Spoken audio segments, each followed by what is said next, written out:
Hi hello good afternoon. Welcome to Bhagyalakshmi Raghupatri channel. అందరికీ నమస్కారం అండి. ఈరోజు వెజిటబుల్స్ అన్నీ వేసి సాంబార్ చేశాను. అది ఏ విధంగా చేశాను, నేను నా స్టైల్లో ఎలా చేస్తాను అనేది చూడండి. ఎంత మంచిగా వచ్చిందనేది వీడియో స్కిప్ చేయకుండా చూడండి. కలర్ఫుల్గా ఫంక్షన్లోని చేస్తారు కదా సాంబార్, ఆ మాదిరిగా చేశాను చూడండి. నేను ఎప్పుడు సాంబార్ అయితే మాత్రం ఈ విధంగానే చేస్తానండి. దీనికోసం నేను మునక్కాడ, క్యారెట్, సొరకాయ తీసుకున్నాను. బెండకాయ అవైలబుల్గా లేదంటే బెండకాయ వేసుకుంటే బాగుంటుంది, లేడీ ఫింగర్. అది కూడా అవైలబుల్గా లేక వేసుకోలేదు. కూరగాయలు ఏముంటే అవి వేసుకొని సాంబార్ చేసుకోవచ్చండి. సింపుల్గా ఎలా చేసుకోవాలనేది ఈ వీడియోలో చూపిస్తాను చూడండి. ఎంత మంచిగా చిక్కగా ముక్కలు కూడా చక్కగా కనిపిస్తూ కలర్ఫుల్గా మంచిగా వచ్చింది కదా సాంబారు. ఇంక ఈ సాంబారు చాలా టేస్ట్గా వచ్చింది. రైస్తోని గట్రా చాలా టేస్ట్గా ఉంటుంది వేడి వేడి అన్నంతో. ఇంకా పప్పు కొంచెం ముందుగా నానబెట్టుకొని ఉంచుకొని అది కుక్కర్లోని కొంచెం పసుపు వేసేసి కుక్కర్ పెట్టుకున్నాను. పప్పు ఒక 5 విజిల్లు వచ్చేంత వరకు పప్పు ఉడికించుకోవాలి.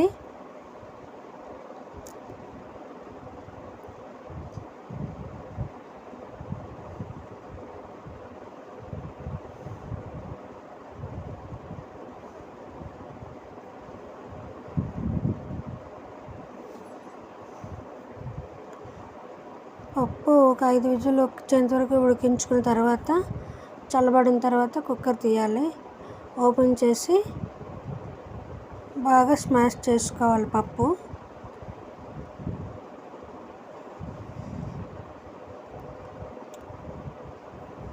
సాంబారు ఇంచుమించుగా వారంలోని 2-3 రోజులు చేసుకోవాల్సిందే. ఇంట్లో సాంబార్ ఇష్టంగా తింటారు.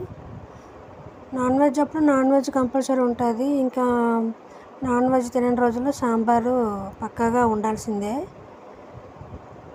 మన తెలుగు రాష్ట్రాల్లో సాంబార్ అంటే ఆ ప్రత్యేకత వేరు. చూడండి, కూరగాయలు ఒక్కొక్కటిగా కట్ చేసుకున్నాను. పచ్చిమిర్చి, డ్రమ్ స్టిక్, అదే ఏమంటారు, మునక్కాడ, ఆనియన్స్ ఒక 2 తీసుకున్నాను, సొరకాయ. డ్రమ్ స్టిక్ కట్ చేసుకున్నప్పుడు ఆ పీస్ తీసేయాలి కదా, పీస్ కూడా బాగా తీసి కట్ చేసుకోవాలి. నేను కొంచెం క్రాస్గా కట్ చేసుకున్నాను, డిఫరెంట్గా ఉంటుందని.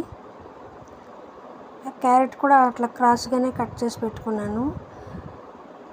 ఆనియన్స్ ఒకటి 4 పీసెస్గా వేసుకున్నానండి. పెద్ద పెద్ద ముక్కలుగా ఉంటేనే బాగుంటుంది సాంబార్లోకి. ఇంకా వెజిటబుల్స్ అన్నీ కట్ చేసుకొని ఆనియన్స్, పచ్చిమిర్చి అన్నీ కట్ చేసుకొని పక్కన పెట్టుకున్నాను. ఇంతలో పప్పు కూడా ఉడికిపోయింది. పప్పు కొంచెం చల్లబడిన తర్వాత ఈ పప్పు గుత్తితోటి కొంచెం బాగా స్మాష్ చేసుకోవాలి పప్పు.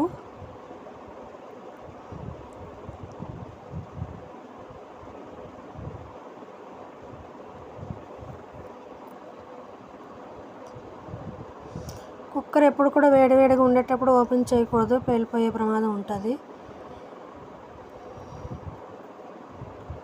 చూడండి, ముద్దగా అయిపోయింది కదా పప్పు ఉడికించేటప్పుడే కొంచెం పసుపు వేసుకొని ఉడికించుకుంటే ఆ కలర్ వస్తుందండి.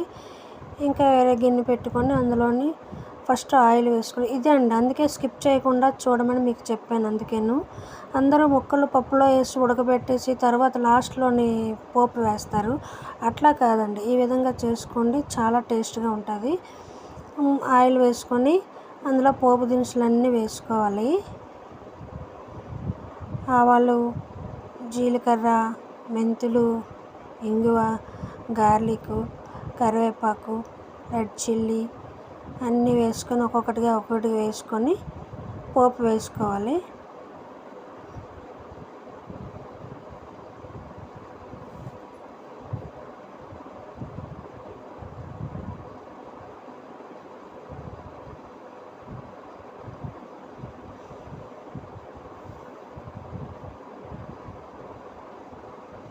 ఇది మా ఫ్యామిలీకి అలా సరిపోతుందండి. దీనికి సైడ్ ఇంకా ఆలూ ఫ్రై చేసి పాపడ్స్ కూడా వేపాను.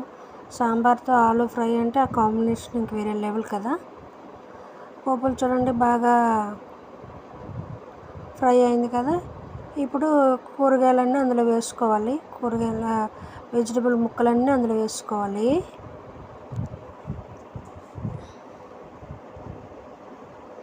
అసలు పోపు వేస్తుండేటప్పుడే స్మెల్ అదిరిపోతుంది. గార్లిక్ వేగుతుంటే స్మెల్ సూపర్ వస్తుంది కదా. చూడండి, సొరకాయ ముక్కలు, క్యారెట్, డ్రమ్ స్టిక్, ఆనియన్స్, పచ్చిమిర్చి అన్నీ అందులో వేసేసుకోవాలి.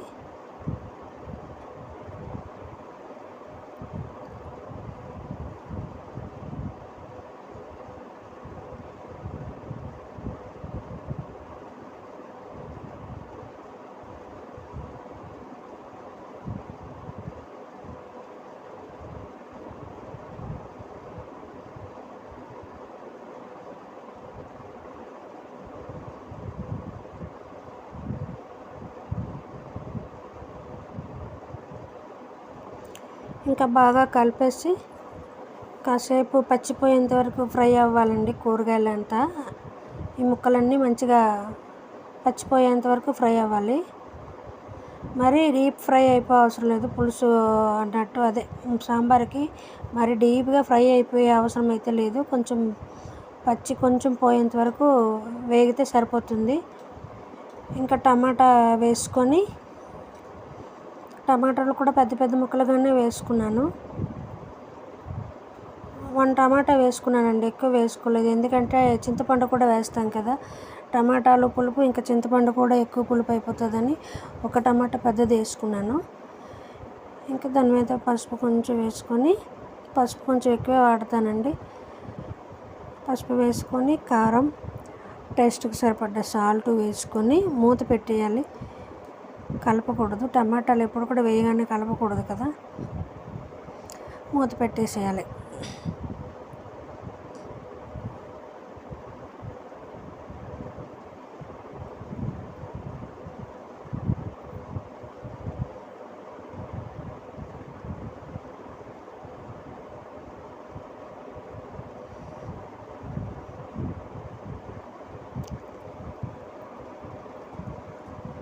టేస్ట్కి సరిపడ్డ సాల్ట్ వేసేసి అలా మూత పెట్టి ఉంచేసి ఒక 5 మినిట్స్ ఆవిరికి బాగా మగ్గుతాయి. ఇంకా తీసేద్దాము. ఇక్కడ కొంచెం కెమెరా తిరిగిందండి.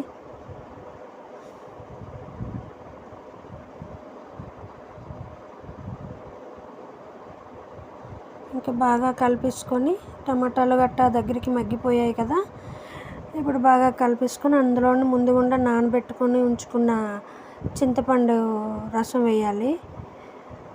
చింతపండు ముందుగుండానే వెజిటబుల్స్ మనం కట్ చేసేటప్పుడే తీసుకొని మంచిగా కడిగేసి నానబెట్టి ఉంచుకోవాలి. అలాగైతేనే చింతపండు పులుసు బాగా వస్తుంది. చింతపండు పులుసు వేసేయాలి.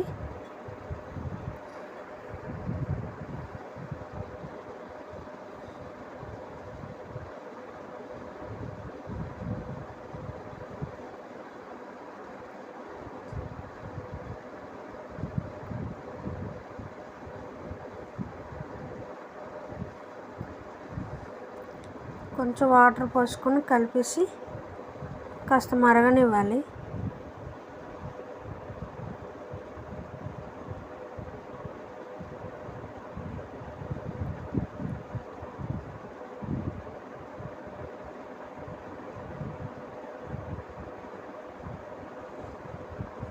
చూడండి, మరిగిపోయింది. వావ్, బాగా మరిగిపోయింది. చూసారా, ఈ విధంగా బాగా మరగాలండి. అండ్ అందులో ఉండే సొరకాయ, డ్రమ్ స్టిక్, క్యారెట్ అన్నీ బాగా ఉడికిపోవాలి. క్యారెట్ అండ్ సొరకాయ ఉడికిపోతే కానీ డ్రమ్ స్టిక్ ఉడకడానికి కొంచెం టైం పడుతుంది కదా, డ్రమ్ స్టిక్ కూడా బాగా ఉడికిపోవాలి. ఇప్పుడు అందులో ఈ ఉడకబెట్టిన పప్పు వేసేసుకోవాలి.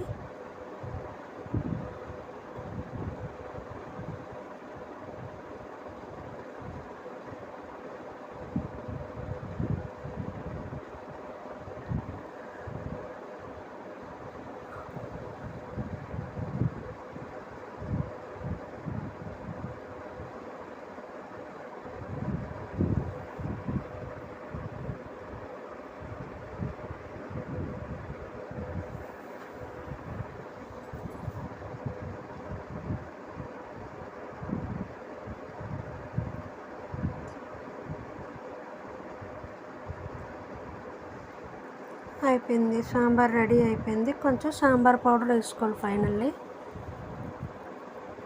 నేను పచ్చి కరివేపాకు కూడా వేసానండి. కొత్తిమీర అవైలబుల్గా లేదు, పచ్చి కరివేపాకు కూడా వేసాను. స్మెల్ బాగుంటుంది. సాంబార్ పౌడర్ ఫైనల్లీ వేసేసుకొని మంచిగా కలిపేసుకోవాలి.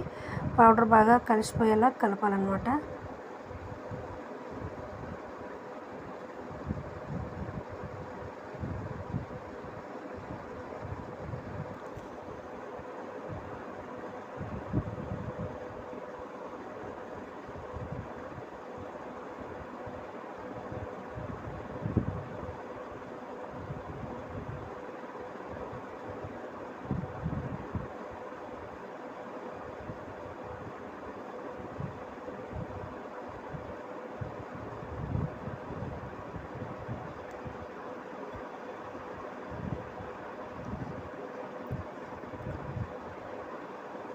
బాగా కలిపేసుకొని ఇంకా స్టవ్ బంద్ చేసేసుకోవడం. సాంబార్ అయిపోయింది, రెడీ అయిపోయింది.